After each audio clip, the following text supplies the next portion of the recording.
करते हुए हमारे श्री आदरणीय बीवी चौहान सर के चरणों में नमन प्रणाम। आज एक नया प्रश्न है और पानी के विषय में ही है। तो प्रश्न है कि कई लोग ऐसा मानते हैं और ऐसा कहते हैं कि मैं सुबह उठने के बाद 1.5 या 2 लीटर पानी न पीऊं तब तक पेट साफ नहीं होता। अगर पानी पी लेते हैं तो पेट की सफाई अच्छी तरह से होती है। तो क्या पानी का संबंध पेट की सफाई के साथ जुड़ा हुआ है या फिर ये गलत मान्यता है?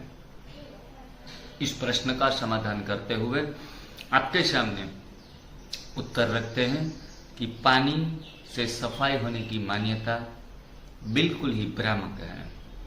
उसमें कतई संदेह नहीं है। इसे इस प्रकार समझे कि यदि पानी पीने से ही पेट की सफाई होती है तो फिर शरीर की रचना सभी लोगों के लिए एक समान है। तो सभी लोगों को पानी पीने के बाद पेट की सफाई होनी चाहिए, लेकिन सभी लोगों को इस प्रकार से पेट की सफाई होती नहीं है। सबके साथ ये नियम लागू नहीं पड़ता है। मतलब आज ये सिर्फ एक आदत के समान है कि जो उठने के बाद पानी पिया जाता है।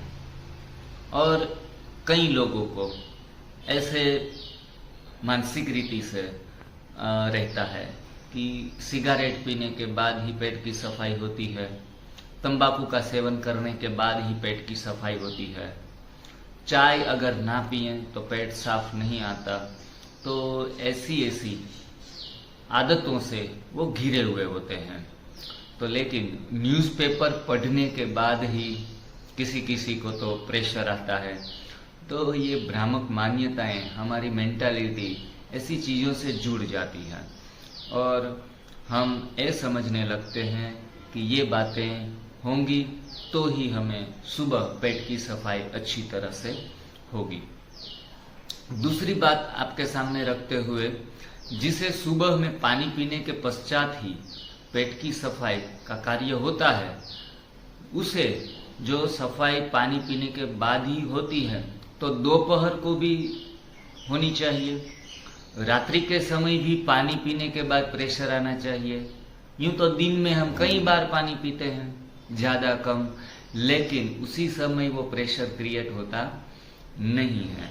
तो इस बात पर सोचा जाए तो ये मान्यता बिल्कुल ही गलत है। इसको मानसिक असर ही कहा जाता है।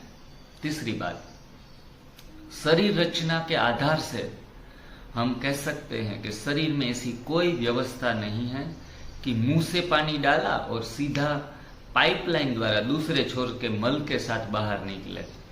क्यों? क्योंकि ये पूरे पाचन तंत्र में पानी जब हम डालते हैं तो पानी एक प्रकार का खुराक है, सीधा ही मल तंत्र के साथ उनका कनेक्शन नहीं है, या फिर मूत्र मार्ग से भी सीधा नहीं निकलता। फिल्टर होता है, स्टमक में रहता है, छोटी इंटेस्टाइन में रहता है। तो ये काफ़ी सारी प्रोसीजर के बाद वह डिस्चार्ज पॉइंट पर पहुंचता है। तो सीधा ही वो बाहर निकले, ये भी कोई व्यवस्था नहीं है। तो सत्य यही है कि अन्य खुराक या प्रवाही की तरह ही पानी को भी शरीर को पचाना पड़ता है, डाइजेस्ट करना पड़ता है। गन्ने का रस है या अन्य प्रवाही है, जिस प्रक्रिया से गुजरना पड़ता है उसी प्रक्रिया से पानी भी गुजरता है। पानी से मल पर दबाव होते हुए मल विसर्जन में धक्का लगे, ऐसी कोई व्यवस्था मानव शरीर में नहीं है। चौथी बात देखेंगे, असल में देखा जाए तो मानव शरीर की सफाई पानी से होती ही नहीं। पानी तो खुराक है। गीता में भगवान श्री कृष्ण ने कहा है, पत्रम पुष्पम फलम तोयम यो में भक्ता प्रयश्चति। और एक श्लोक में ये भी वर्णन है, अहम वैश्वा नरो भूत्वा प्राणिनाम देहमाश्रित प्राणापान समायुक्त पचामी अन्नम चतुर्विधिम। तो यहाँ भगवान कहते हैं कि जो भी मुझे भक्ति भाव से पर्ण, पुष्प, फल और जल अर्पण करते हैं उसे मैं स्वीकार करता हूँ, और ये चारों प्रकार के भोजन मैं प्राण और अपान वायु से पचाता हूँ। तो यहाँ पर पानी अन्य भोजन की तरह भोजन का एक भाग है जिसे प्राण और अपान से भगवान पचाते हैं, मतलब कि उसमें से जीवन जरूरी तत्व लेता है। पानी में से मिनरल्स जो हैं वो शरीर ग्रहण करता है, तो बाकी बचे हुए जो भाग हैं तो उनको फिल्टर करके शरीर पानी को बाहर निकाल देता है। इस तरह पानी को निकालने के लिए प्राणापान यानी वायु जरूरी है, प्राण और अपान वायु। पानी खुद से आगे जा नहीं पाता तो वह शरीर की सफाई कैसे करेगा? शरीर की सफाई वायु से होती है। जब मल त्याग के समय जो और या दबाव आता है पानी से नहीं लेकिन वायु से आता है। मल रूपी कचरे को भी एक जगह से दूसरी जगह आगे धक्का लगाने का काम भी वायु से होता है, पानी से नहीं होता। पेशाब को धक्का मारकर बाहर निकालने का काम भी वायु ही करती है। अतः पानी से सफाई होती है, इसलिए पानी ज्यादा मात्रा में पीना जरूरी है, या सुबह उठते ही पानी पिया जाए तो सफाई होती है, यह गलत ख्याल है। मन से निकाल देना जरूरी है। हकीकत में ज्यादा पानी पीने से सफाई का कार्य रुक जाता है। परिणाम स्वरूप बहुत से रोगों का उद्भव होता है। कैसी गलत मान्यताओं के साथ हम जी रहे थे। ये जो चौहान सर के विचार हैं, उनका चिंतन है, मनोमंथन है, पूरी मानव जात की आंखें खोल देने वाला है। तो अतः कारण अति स्पष्ट है कि किसी यंत्र या तंत्र के पास उसकी डिजाइन के अनुरूप काम लेंगे तब तक यंत्र तंत्र अच्छा काम करेगा, किंतु क्षमता से ज्यादा बोझ देंगे तो वही जल्दी खराब हो जाएगा। पानी के लिए कुछ ऐसा ही है। जो तंत्र पानी के पाचन और उसके निकालने के लिए है, उसे जरूरत से ज्यादा पानी देकर उसे हम ओवरलोड करते हैं। कुछ समय के लिए ओवरलोड होना फिर भी सहन करता है, किंतु हमेशा के लिए ओवरलोड होना तंत्र को कमजोर और कार्यक्षमता कम कर देता है, जिससे अनेक रोग का भोग बनना पड़ता है। मतलब ज्यादा पानी पीना ये भी शरीर के स्वास्थ्य के लिए हानिकारक है। सुबह पानी पीने से पेट की सफाई होती है, तो चिकित्सा की दृष्टि से कभी कभार पानी का प्रयोग कर ले तो कोई हर्ज नहीं है। जैसे त्रिफला चूर्ण, हिमेज, हरड़ इत्यादि रेचक पदार्थ लेने से भी पेट की सफाई होती है। इन सब रेचक पदार्थों का सेवन हम हमेशा नहीं करते, क्योंकि उसकी आदत लग जाने का डर लगता है। इन सब चीजों को हम औषधि मानते हैं, इसलिए उनसे दूर रहने की कोशिश करते हैं। जबकि पानी को हम औषधि नहीं मानते, उसे हम निर्दोष मानते हैं। अगर पानी की आदत भी लग जाए तो हमें कोई आपत्ति नहीं होती है। हकीकत में तो पानी निर्दोष है, किंतु उसका जरूरत से ज्यादा उपयोग नुकसानदायक ही है। इसी सोच के साथ लिया गया ज्यादा पानी का प्रयोग बंद करने से मेरा खुद का, मेरी पत्नी और हमारे साथ जुड़ने वाले हजारों लोग हैं एनडीएस की प्रथा में, और उनसे अनुभव सिद्ध है कि ज्यादा पानी पीना कोई जरूरी नहीं है। शरीर जितना डिमांड करे उतना ही दे तो ही अच्छा रहता है। इसलिए मैं कहता हूं कि भ्रम को भगाओ और क्रांति लाओ।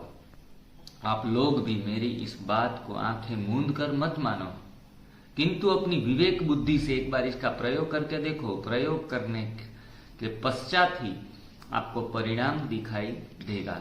तो जरूरत से ज्यादा पानी पीकर शरीर शुद्धिकरण की क्रिया में ज्यादा नुकसान हो सकता है। मेरी बिल्ली मुझसे ही म्याऊं कहावत जैसी अपनी हालत बन जाती है। तो काफी सारी गलत मान्यताओं के साथ हम जीते रहे, लेकिन अभी गलत मान्यताएं और ये सभी बातों से ऊपर उठकर एक नए जीवन की नई दिशा में जाने का प्रयास करें। आपके जीवन की दिशा अगर बदलेंगे तो अवश्य ही आपकी दशा में परिवर्तन आएगा, वरना पुराने ख्यालात में जीते रहिए, दुखी और अशांत रहते रहिए, कोई भी रास्ता निकलने वाला नहीं है। अंत में वीडियो समाप्त करते हुए हम आज की समाज में जो भ्रांति फैली है कि खास करके हिंदू समाज में कि अपने देवी देवताएं जो भी हैं कुल देवी, तो एक साल में काफ़ी सारे ऐसे ओकेजन आते हैं जहां ढेर सारे लोगों को खिलाते पिलाते हैं, इकट्ठे होते हैं, धूप दीप मंत्रोच्चार ऐसी कुछ विधियां होती हैं और उनसे मनुष्य अंदर से भयभीत हैं, चिंतित हैं, दुख में हैं। तो उस दुख से, पीड़ा से, रोगों से मुक्त होने के लिए ये सब प्रयोग करते हैं। जैसे नैवेद्य खिलाते हैं, तो ऐसे करके काफी अपना समय पैसा बर्बाद कर रहे हैं। हाँ, खुशी से पिकनिक के तौर पर आप करिए, लेकिन दुख, रोग, अशांति और तकलीफों से, पीड़ाओं से मुक्त करने के लिए इन सभी बातों का कोई रोल नहीं है। अगर आपको दुख से मुक्त होना है, मोक्ष की प्राप्ति करनी है, प्रभु प्राप्ति का एक आनंद उठाना है, तो आप इस तप, सेवा और सुमिरन की साधना से जुड़ जाइए। एक अच्छे साधक बने, अपने साध्य को प्राप्त करें, इस शरीर रूपी साधन को स्वच्छ रखें और ऐसे साधन को इस्तेमाल करते हुए अपनी साधना में अविरत लगे रहिए। तो आप सभी का धन्यवाद, आभार, प्रणाम और बीवी चौहान सर के चरणों में फिर से नमन करते हुए आप सभी का दिन शुभ हो, स्वस्थ रहें, मस्त रहें।